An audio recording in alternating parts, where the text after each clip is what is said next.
पर की तरह बलूचिस्तान में भी जश्न आज़ादी भरपूर अंदाज से मनाया गया। बानी पाकिस्तान की आखिरी आरामगाह ज़ियारत रेजिडेंसी पर परचम कुशाई की तकरीब हुई। अहम शख्सियात, सिविल सोसाइटी और आम लोगों ने परचम कुशाई की तकरीबात में भरपूर शिरकत की। बलूचिस्तान में यौम आज़ादी की तकरीबात का अहवाल आज़म उल्फत की रिपोर्ट में।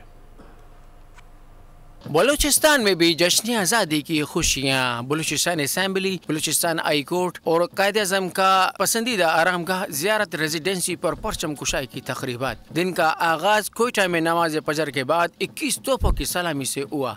परचम कुशाई की मरकजी तकरीब बलूचिस्तान असेंबली और बलूचिस्तान हाई कोर्ट में हुई। स्पीकर बलूचिस्तान असेंबली मीर जान मोहम्मद जमाली ने असेंबली सब्ज़ाज़ार और chief justice Balochistan high court ने अदालत के अहाते में कौमी परचम बुलंद किया। स्पीकर बलूचिस्तान ने जश्न आज़ादी की मुबारकबाद पेश करते हुए कहा, मुल्क को तरक्की देना हमारा अज़्म है। चीफ जस्टिस अदालत आलिया नईम अख्तर अगवान ने कहा, मुल्क की तरक्की के लिए जानों का नजराना पेश करने वाले कौम का फख्र है। वो जज्बा भी है और इंशाअल्लाह ये हम नीयत भी करके बैठे हैं कि हमने पाकिस्तान में रहते हुए इंतहा की तरक्की और मुंतज़िम हालात को हासिल करना है। चमन, तफ्तान, मकरान, नसीराबाद, जोब, लोरालाई और कल्ला डिवीजन्स में भी परचम कुशाई की तकरीबात हुई। जश्न आज़ादी की मुनासबत से कोयटा में सरकारी इमारतों, रेलवे स्टेशन और अहम शाहराहों को इंतहाई खूबसूरती से सजाया गया।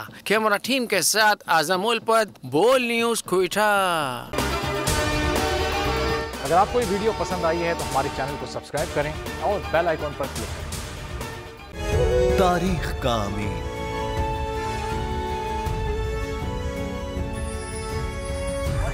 आजादी की अलामत,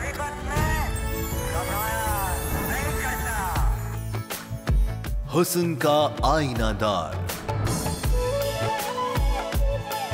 फिक्र नजरिए की अक्कास,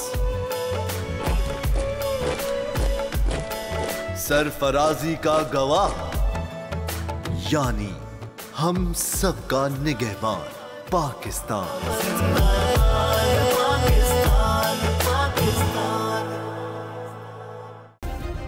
सब्सक्राइब करें और बेल दबाएं ताकि कोई खबर रह न जाए।